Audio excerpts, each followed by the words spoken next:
after that win. This was my favorite De'Aaron Fox performance he has ever had with us. And I went back and I looked at some of his games. He's had games where he scored more. He's had games where he's had game winner putbacks against that same Miami team his rookie year. Like, there's a lot of great memories. This is all-star De'Aaron Fox. This is unlocked De'Aaron Fox. This is De'Aaron Fox playing at the height of his game. Well, hold on. Davey was 6 of 17. He had 17 points. What are you thinking? Yeah, but you know what? He had 13 boards. He had 5 assists. And most importantly, this is the De'Aaron Fox. I have been critical of De'Aaron Fox many times, and I think fairly, because I don't think, and maybe it had something to do with his teammates, it had something to do with coaching, whatever. I feel like De'Aaron Fox could have been so much better than he has been over the years, and my main issue was the defensive end.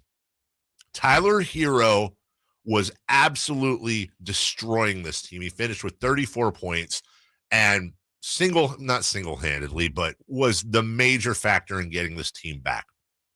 Not only was De'Aaron a facilitator, not only was De'Aaron a decoy at times, for a guy averaging almost 30 points a game, a decoy who was taking pressure off of other players.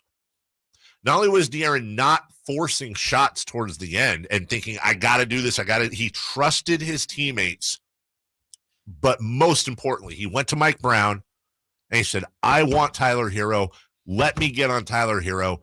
And he absolutely stayed in his grill, could tell you what flavor of gum he was chewing, Hoosier style, towards the end of the game. He had not one, but 2 blocks. It's so hard to block a jumper, and he had 2 just getting in faces. If that De'Aaron, I would rather see that. Oh, by the way, he had a career high in rebounds. Yeah. He had a career high in rebounds with 13. That De'Aaron Fox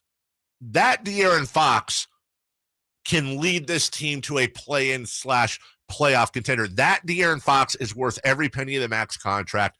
That De'Aaron Fox is the De'Aaron Fox I've wanted to see for years. I'm not saying he can do this every game, but the leadership, the defense, the best player on the floor willing to take the game on his shoulders defensively. Right. I was so proud of him. I was so proud of his effort. I would walk through fire for an effort like that. I have nothing but wonderful things to say about it. Well, when we go back so many times, we've said that, right? Like, De'Aaron has the ability to be a great defensive player. Yes. He's into year 6. Like, you don't want to have that label forever. Right. I think he really has shown an emphasis there, which is great. And I think what has to help him, I don't know if he would verbalize this, but so much has been asked of him offensively for this team. And he's been the leading scorer, was one of the leading scorers of the league coming into the game. Yes. But Herter was great. You played a bunch of those highlights. He goes for, 27? You have Sabonis before in foul trouble. He was as efficient and dominant as he's been in any game this season. You got Keegan Murray just so efficient in his 22 points. So you have a lot of other people doing some of the stuff that De'Aaron almost always has to do. So that way, maybe if he can give you that consistent defensive performance, you're not going to ask him to be less of an offensive player, but if more people are helping, that just makes it easier for him. And I think that's the best way for this team to be. Was it Seattle, the Seahawks? Who was somebody? I think it was DK Metcalf over the weekend. I'm going to mess this up, but he had maybe the quote of the weekend. It was something like, it's amazing what we can do when nobody cares about the credit.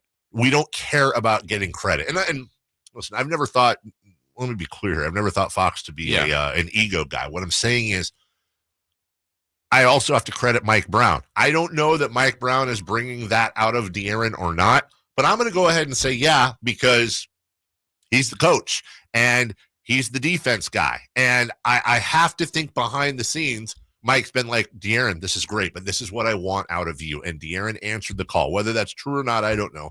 I'm going to give them both credit. You mentioned Kevin Herter, who was phenomenal. 27 points, 8 of 11 shooting. That's my birthday, August 11th. 8 of 11, 7 assists, 0 turnovers. He was the best player on the floor for either team, including Tyler Hero that night. Here's an interesting stat. I got this from the Kings Herald guys. The Kings score 121.1 points per 100 possessions when Kevin Herter is on the floor. When Kevin Huerter is on the floor, they allow 109.8. When Kevin Huerter is out, the Sacramento Kings score 95.9 points per 100 possessions, while allowing 122.8. That is a differential of plus 38.2 when Kevin Huerter is on the floor. Some of that is statistical noise. Some of that is due to outside factors. Kevin Huerter is not Giannis Antetokounmpo.